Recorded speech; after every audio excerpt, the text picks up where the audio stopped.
Hi, Year One. So last week we were thinking about going green, helping the world around us. You did some posters for me thinking about recycling, reusing, making sure that we weren't throwing things away when we could use them for something else.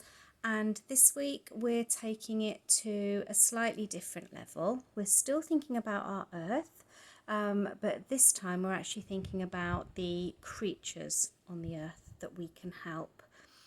Hopefully you've just seen the lovely video of the story Bee and Me. It's a picture book. There are no words in it. And sometimes I feel that it's better to go back in and watch it a second time because you can pick up on things from the video that you may not have seen the first time round. But it's basically about friendship and helping each other. The little girl was scared of the bee to begin with, but then she helped him when she realised he needed help. Gave him a drink of sugary water, give him some energy so he could fly off again. He came back a little while later, took her on a journey to the countryside to get some seeds to scatter over the city that was plain and boring with not many flowers in. And then the flowers grew and that encouraged more bees to come, and so that the bee was happy and other bees were happy. The bee is one of our endangered species, which means that there aren't many of them left out in the wild, and they're one of the creatures that we need to do things to help. But they're just one tiny creature that is on the list of endangered creatures.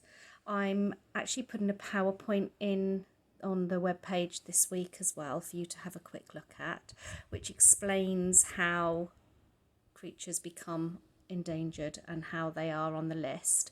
There are many creatures in the world that are endangered.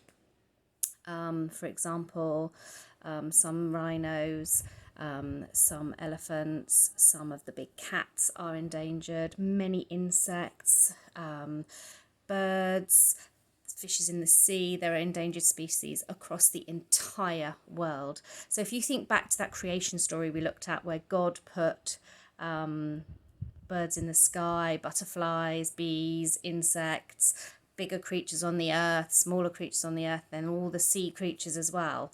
A lot of those creatures now, over time, as man has built and cut down trees and taken away the habitat where those creatures live, those creatures now are, the numbers of those creatures now is getting smaller and smaller and smaller.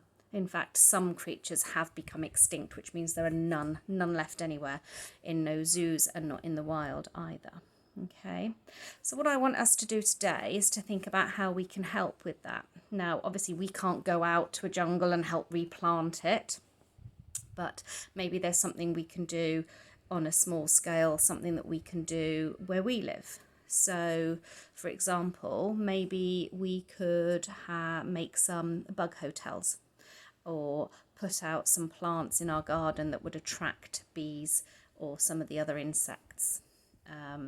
Maybe we could make other people aware of what is going on in the world. And by making people aware, that means that we could then potentially help them become not extinct and maybe even off the endangered list if more and more can come into the wild. So I want you to maybe do a poster for me.